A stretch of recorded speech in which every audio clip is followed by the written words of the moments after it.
There's a very strange moment in the financial healing journey that few people recognize.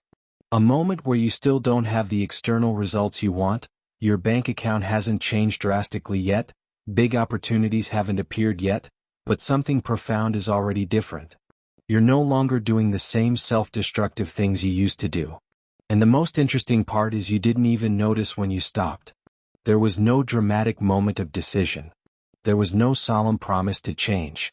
You simply, quietly, without fanfare, stopped sabotaging yourself. And if you're watching this video now, it's quite likely you're exactly in this moment. In the moment where sabotage has already ended but external abundance hasn't completely arrived yet. And this is the most dangerous moment because it's when many people give up. They look around, see nothing has changed yet on the outside, and assume nothing has changed on the inside either. But they're completely wrong. Carl Jung, the Swiss psychiatrist who dedicated his life to understanding the human psyche, discovered something fascinating about transformation. He discovered that the deepest changes happen first in the unconscious, long before they manifest in external reality. And there are specific signs, silent but undeniable signs, that financial sabotage no longer has power over you.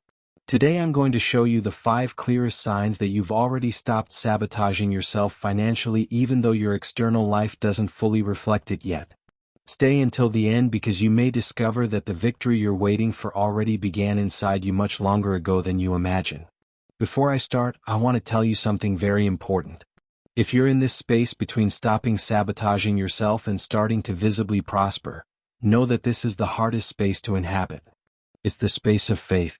The space where you have to trust what you can't see yet. And it's exactly in this space that most people give up. Not because they failed, but because they didn't recognize they had already won internally. So this video is for you who are in this space. To help you recognize the invisible victories you've already achieved. To give you strength to continue. Because your external prosperity is much closer than you imagine. Number 1, you stop undercharging automatically without needing to convince yourself. The first sign, and perhaps the clearest of all, that you've stopped sabotaging yourself financially is this. You simply can't charge low prices anymore. Not because you read a book about pricing. Not because someone convinced you you're worth more. Not because you made affirmations about abundance. But because something fundamental changed in your self-perception. Jung called this self-integration. When you integrate your financial shadow, when you recognize and heal the parts of you that believed you didn't deserve, that had to remain small, that asking for more was greedy, these beliefs simply lose power. And the natural consequence is you can't act according to them anymore. Let me tell you about Mariana. Mariana was a freelance graphic designer and for 5 years charged extremely low prices. She knew other designers with less experience charged double, sometimes triple. But whenever she went to price a project, an internal voice said no, that's too much, they'll think it's expensive, they'll hire someone else. Mariana tried various strategies. Read books about pricing. Made spreadsheets calculating her hourly value. Participated in groups where other freelancers talked about charging more. But nothing changed. When it was time to send the quote, she always backed down. Until Mariana started doing financial shadow work. And in the process she discovered something she had never consciously connected. When she was 9 years old, she heard her grandmother criticize a neighbor saying she charges too much. Who does she think she is? Thinks she's better than everyone. And that phrase was engraved. Charging more was being arrogant. Was thinking you're better than others. Was being judged and rejected. As Mariana worked on this belief, as she recognized that was her grandmother's insecurity being projected, not universal truth, something began to change. And the change wasn't dramatic. It was silent. One day Mariana was pricing a new project and caught herself putting a price 50% higher than usual. She waited to feel the usual guilt. Waited for the voice saying that's too much. But it didn't come. She simply sent the quote and moved on with her day. The client accepted without questioning. And Mariana realized something incredible. The voice had disappeared. Not because she had fought against it, but because the belief that sustained that voice had been healed. In the following weeks, Mariana increased her prices again. And again. Not aggressively but naturally. As if she was just correcting something that had always been wrong. And she didn't lose clients. Actually, she started attracting better clients. Clients who valued quality. Clients who didn't haggle. Clients who treated her like the high-level professional she always was but had never allowed herself to be. Mariana told me something I never forgot. She said, "The strangest thing is I didn't decide to charge more. I simply couldn't charge less anymore. As if my body refused. It was physically impossible to go back to old prices." This is the first sign. When undercharging stops being an option. Not because you convinced yourself intellectually, but because you healed the wound that made you believe you were worth less. And when that wound heals, charging your real value becomes as natural as breathing. So if you notice that lately, without much conscious effort, you simply don't accept low-value projects anymore, you can't agree to unfair salaries anymore, you catch yourself asking for more naturally, this is an undeniable sign. You've already stopped sabotaging yourself. External prosperity is just a matter of time now. And I want to hear from you. Have you noticed this change? This inability to settle for less? Leave a comment saying yes if you're living this. Because when you recognize and name your transformation, you solidify it. You make it more real. Number 2, you choose the discomfort that builds instead of the comfort that stagnates. The second sign you've stopped sabotaging yourself is subtle but profound. You naturally start choosing the difficult things that make you grow instead of the easy things that keep you stuck. And I'm not talking about forced discipline. I'm not talking about forcing yourself to do things you hate. I'm talking about a change in your internal compass. What before seemed like the safe choice now seems like the choice that keeps you trapped. And what before seemed scary now seems like the only path that makes sense. Jung wrote that when the self, your deepest self, starts leading instead of the ego, your choices change radically. The ego always chooses safety, predictability, the known. But the self chooses growth, expansion, fulfillment of potential. And when you stop sabotaging yourself, it's because the self took leadership. Let me give you a very concrete example. Lucas worked in a stable corporate job. Good salary, benefits, security. But he had a dream of opening his own consulting business. For years, Lucas was stuck in a cycle. Thought about leaving, got excited about the idea, started planning, and then fear came. And he stayed. Chose job security instead of entrepreneurship risk.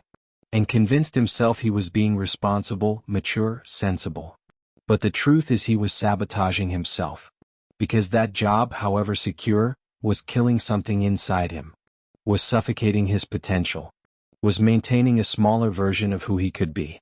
So Lucas started shadow work. And discovered his sabotage wasn't about fear of failing in his own business.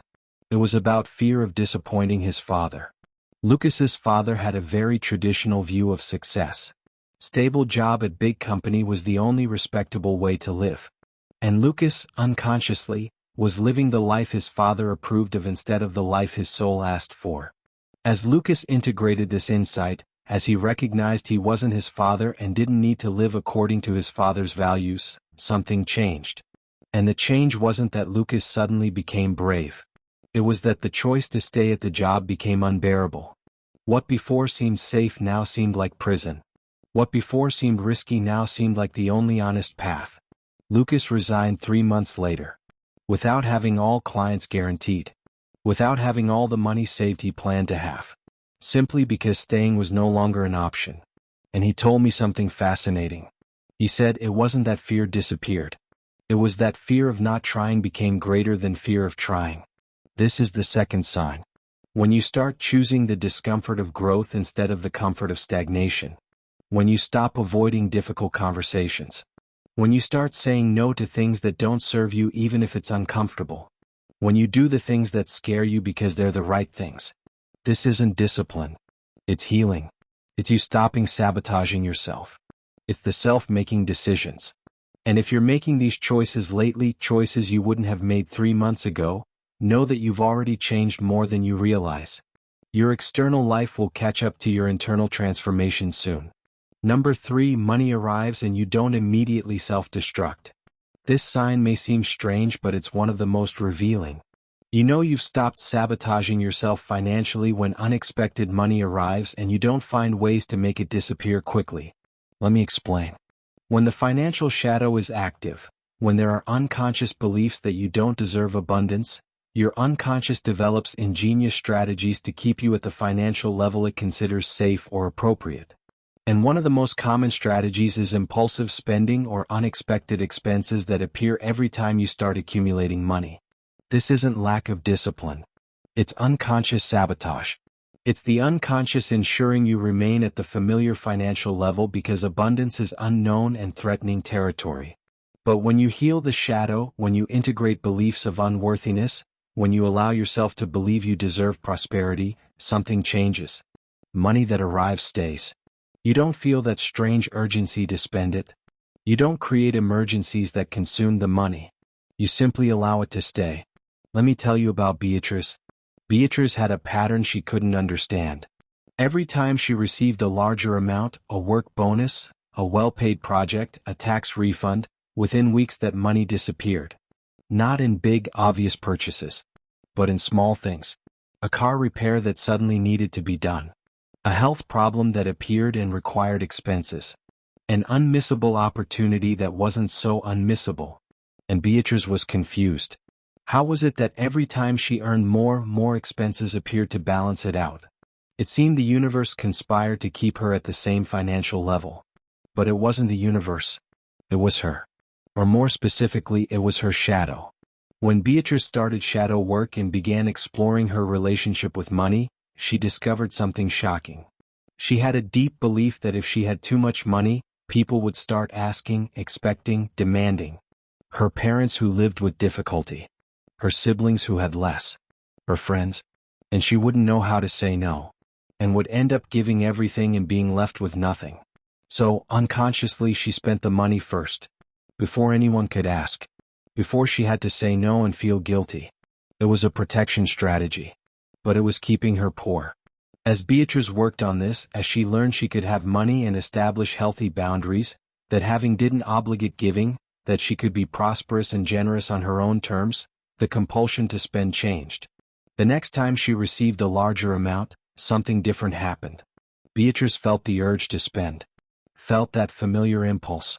But this time she paused, breathed, recognized what was happening, and chose differently. She saved the money. And waited. Waited for the emergency to appear. Waited for the car to break. Waited for the health problem. But it didn't come. Nothing came. And the money stayed. For the first time in Beatrice's adult life, money that came and stayed. Months later, that money was still there. Growing. Being invested. Creating real security. And Beatrice realized the only thing that had changed wasn't her external situation.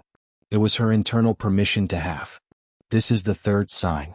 When money arrives and you don't feel that itch to spend it immediately. When you can see money in the account and just breathe, give thanks and leave it there.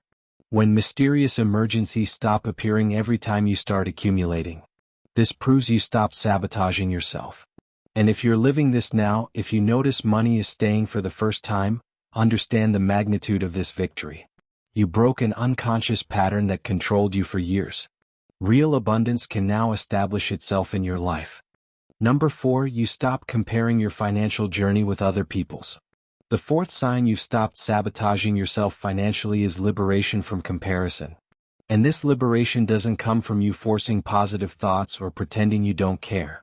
It comes from a profound change in how you see yourself. When the financial shadow is active, comparison is constant and painful. You see someone buying a house and feel behind. You see someone traveling and feel incapable. You see someone having business success and feel small. And each comparison feeds sabotage because it reinforces the belief you're failing, that you're not enough, that you should be somewhere else. But when you heal the shadow, when you start operating from the self instead of the wounded ego, comparison simply loses power. Not because you became enlightened, but because you started understanding something fundamental. Each person is on a completely unique journey, in completely unique timing with completely unique lessons. And another person's success has absolutely nothing to do with your possibilities. Actually, their success can be evidence it's possible, not proof you're failing. Let me tell you about Raphael. Raphael was a businessman and spent hours on social media consuming content from other businessmen. And each success post was a stab. Someone closing $1 million deal. Someone expanding to another country. someone being interviewed on a famous podcast. And Raphael felt smaller and smaller. Why wasn't he at that level? What was he doing wrong? Why did everyone seem to be prospering except him? This constant comparison wasn't just painful. It was paralyzing. Because Raphael spent more time and energy comparing than building. More time envying than creating. And this, of course, kept him exactly where he was. When Raphael started shadow work, he discovered his comparison wasn't about money. It was about validation. Raphael grew up being constantly compared to his older brother who was smarter, more athletic, more popular. And Raphael internalized he would always be second. Always less than. And this old wound was manifesting through financial comparison. As Raphael healed this wound, as he recognized his own value independent of any comparison, something remarkable happened. He opened social media one day and saw a businessman posting about huge success. And for the first time, Raphael didn't feel envy. Didn't feel it diminished him. He felt something completely different. He felt inspiration. He thought if he made it, it's possible. If it works for him, it can work for me. Not the same way but in my way. Raphael told me, it's as if I left a race where I was always losing and entered my own path where there's no losing or winning, there's only walking. This is the fourth sign. When you see other people's success and instead of feeling bad, you feel hopeful. When you stop measuring your value by what others have. When you can celebrate others' victory because you understand abundance isn't a finite quantity. This isn't pretending. It's real healing. It's you stopping sabotaging yourself through destructive comparison. And if you're in this place now, if you notice comparison doesn't affect you like before, know you've reached a level of emotional and spiritual maturity few reach. You're ready for prosperity because you won't destroy it anymore with envy and scarcity mindset. Number 5, you act consistently even on days without motivation. The fifth and final sign, and perhaps the most powerful of all, that you've stopped sabotaging yourself financially is this. You do what needs to be done even when you're not motivated. Not in a forced and suffering way, but in a calm and natural way. As if it's simply who you are now. Jung said true transformation happens when action stops depending on emotion and starts flowing from identity. When you don't need to feel motivated to act because action has become a natural extension of who you are. And this is completely different from forced discipline. Forced discipline is when you use willpower to force yourself to do things part of you doesn't want to do. And this works for a while but eventually you collapse because willpower is a finite resource. But when sabotage heals, you don't need forced discipline. You simply act because it's who you became. Let me tell you about Camila. Camila was an entrepreneur who lived in intense cycles. Weeks where she was super motivated, working tirelessly, doing everything right. Followed by weeks where she did nothing. No energy, no motivation, no movement. And these cycles kept her stagnant because all progress from the motivated phase was lost in the unmotivated phase. Camila tried all productivity techniques. To-do lists. Time blocks. Habit apps. But nothing sustained because the problem wasn't external. It was internal. Camila was sabotaging through inconsistency. And inconsistency came from a deep belief she discovered in shadow work. The belief was this. Intense work leads to burnout and collapse. This belief came from her mother who had worked obsessively and developed serious health problems. And Camila had sworn never to let work consume her that way. So, unconsciously, every time she started working a lot, a part of her panicked and pulled her back. Rested forcefully. Procrastinated. Created distractions. All to protect her from the burnout she feared. As Camila worked on this belief, as she realized it was possible to work consistently and healthily, that intensity doesn't need to lead to collapse, that she could have sustainable rhythm instead of extreme cycles, something changed. And the change was silent but profound. Camila started working every day. Not 12 hours a day. Not obsessively. But every day a few hours with focus and presence. And the most interesting thing is she didn't need to motivate herself. She simply woke up and worked. Like brushing teeth. Like having coffee. Without drama, without internal resistance, without battle. 6 months later, Camila had achieved more than she had achieved in the previous 3 years of intense cycles. Not because she worked more, but because she worked consistently. And she told me something that perfectly captures this sign. She said, before I needed to feel inspired to act. Now I act and inspiration comes. Before I waited for motivation. Now I know motivation is consequence, not prerequisite. This is the fifth sign. When you act on gray days, on tired days, on days where you don't feel anything special, but you act anyway. Not with suffering but with calm. Not forcing yourself but flowing. Because it's who you are now. When this happens, you stop sabotaging yourself. Because sabotage always uses emotion as excuse. I'm not motivated today. I'm not inspired. I'm not in the right mood. But when you heal, emotion stops being the pilot. Your identity becomes the pilot. And identity doesn't need to be motivated. It simply is. And acts according to what it is. So let's recap the 5 signs so you can clearly recognize how many of them you're already living. Sign 1, you stop undercharging automatically. Sign 2, you choose discomfort that builds. Sign 3, money arrives and you don't self-destruct. Sign 4, you stop comparing your journey. Sign 5, you act consistently even without motivation. If you recognized at least 3 of these signs in your life, I want you to understand something very important. You've already stopped sabotaging yourself. Sabotage no longer has power over you. And yes, I know your bank account maybe doesn't reflect this yet. I know big opportunities maybe haven't arrived yet. I know externally it seems nothing changed. But internally you already won the most important battle. You broke the unconscious patterns that kept you trapped. And now it's just a matter of time until external reality catches up to your internal transformation.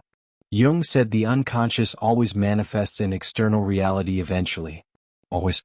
There's no way you can change internally so profoundly and external life remain the same. It's impossible. So if you're in this space between healing sabotage and seeing abundance, I ask you one thing. Don't give up now. Don't look around, see nothing changed yet, and assume you failed. You didn't fail. You're in the interval between cause and effect. You already planted. You're waiting for harvest. And harvest comes. Always comes. For those who have patience to wait. Now I want to hear from you. How many of these 5 signs did you recognize in your life? Leave a number in the comments from 1 to 5. And if you want, briefly share which sign most surprised you or resonated strongest. Because when you name your transformation, when you publicly recognize you changed, you solidify that change. You make it more real and more permanent. If this video touched something deep in you, if it helped you see victories you weren't recognizing, leave a like. It's not just a button, it's recognition you're in profound transformation. And share with someone you know is in this same space. Someone who already stopped sabotaging but doesn't see external results yet. That person needs to hear not to give up now. Subscribe to the channel to continue receiving content that truly transforms your relationship with money, not just informs. Because real transformation comes from deep healing, not superficial techniques. Thank you for being here. Thank you for having courage to heal instead of just survive. Thank you for recognizing your invisible victories. You've already changed more than you realize. Your prosperity is coming. I believe in you. See you in the next video. If this resonated with you, subscribe to the Shadow Dialogue and hit that like button. Your transformation starts with one click. See you in the next video.